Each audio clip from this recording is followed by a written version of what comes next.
In this video, we are going to be analyzing why the interstate highway system in the New York metro area is just completely broken. First of all, right here in the Bronx, I-87 is briefly to the east of I-95, which conventional numbering disagrees. Obviously, there are much more egregious mishaps than that, but it is something worth noting. What's more important, though, is look at I-78, which is right here. I-78 does not connect to a single one of its spur routes. Now, I-78 was initially proposed to go through Lower Manhattan and then connect to 278 there. 478 was supposed to shoot up now it's 9A and make that connection. Then it would have went through Brooklyn and Queens, hitting 678, becoming on what is now 295, and it would have also hit I-878 down there. The history and failed extension of I-78 is very interesting. You know, it only runs half a mile in New York, but there's a lot of canceled segments of the highway, like the Lower Manhattan Expressway, the Bushwick Expressway, and really all the freeways in the state. So that's why it doesn't connect to any of its auxiliary routes. But still, you would think that they could be changed. Because I-278 is really just a bypass of I-95. Because they both meet up in the Bronx at Unionport and the Brooklyn Interchange. And on the New Jersey side of things, they both meet up, in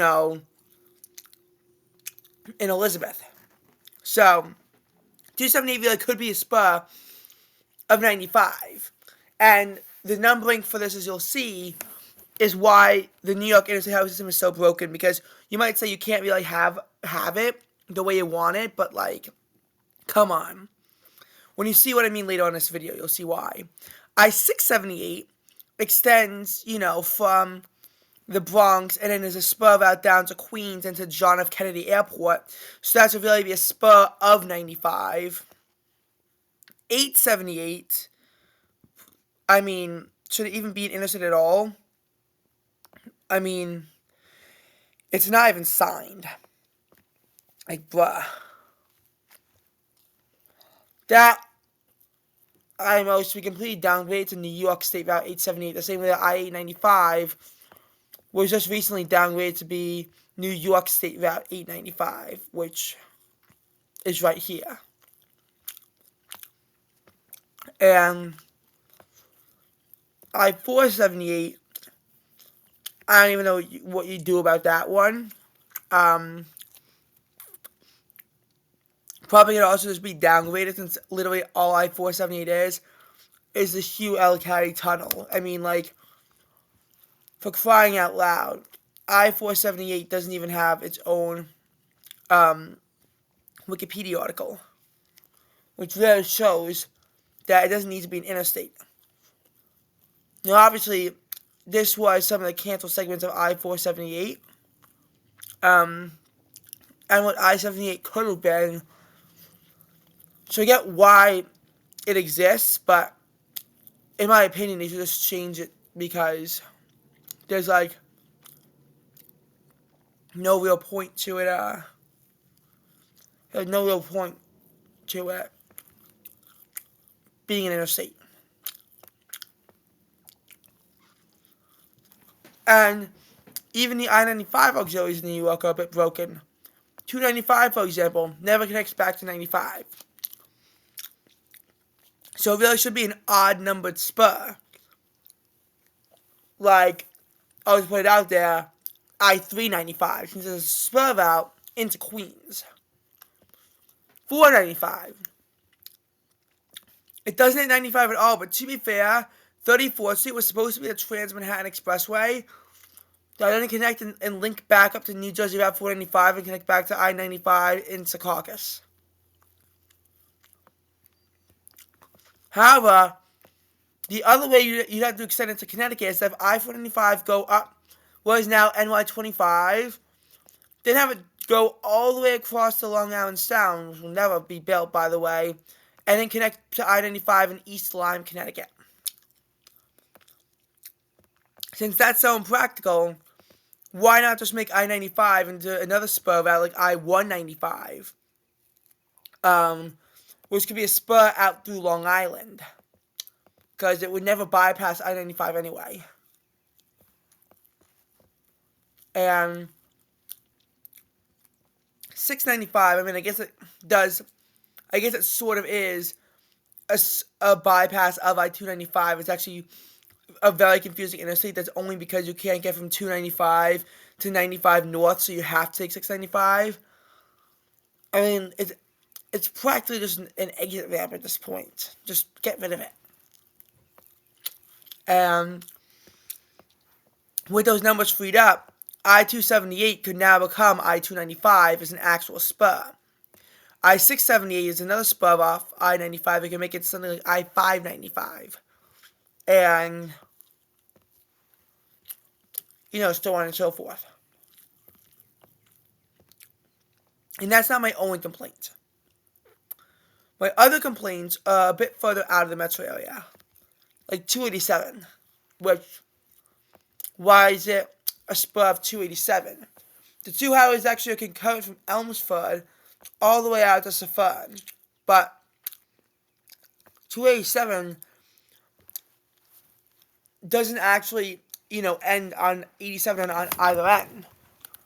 Instead, I-287 hits I-95 at its end, in Perth Amboy, where it then becomes New Jersey Route 440 into New York Route 440. And on the other end, it goes to Rye, New York, which is in Westchester, close to Connecticut. Now, I-287 has been proposed at points to be built to the Long Island Sound. I already explained why that's not practical and why it will never happen because of all that stuff, but it's just something that's interesting to float around about a Long Island Sound link that would actually connect it to NY135 and NY25 in Syosset.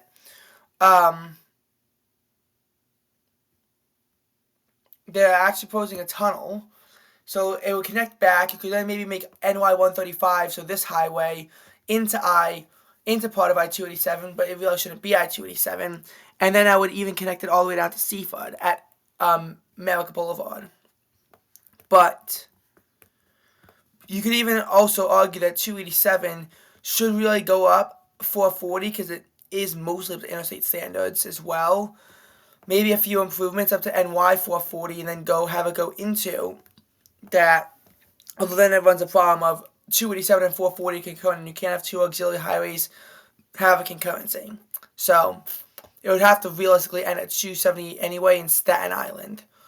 In any case, though, 287, as it is now, connects to 95 on both ends, and it really should be something on the lines of I-495, seeing as, again, it's really a spur off I-95, not I-87.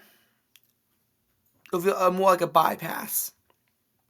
Here with I-80, we have this fun highway, I-280, which is interesting as it hits I-80 in Pinebrook, New Jersey, but it's mostly a spur southeast into Harrison, New Jersey, just outside of Newark, where it hits I-95. That should, in my opinion, be a spur route, something along the lines of I-180 rather than I-280. And I get that I-95 does connect you back, so technically it's a bypass, but it really is a spur with the fact that it doesn't connect back, and with I-95 connecting back in Teaneck, but it's part of a completely different interstate highway system at that point. So those are my complaints about the interstate highway system in the New York metro area, and a lot of it is just based off of construction of roads that never materialized. There are quite a few places in the U.S. where the road that the interstate is on is just completely wrong. It's either a spur route when it's not supposed to just be a spur route, or should just be, a different highway entirely. Plenty of examples of that through the United States, but I think that the New York City metropolitan area is really one of the worst in terms of naming their interstates. I think it's just one of the worst in that regards.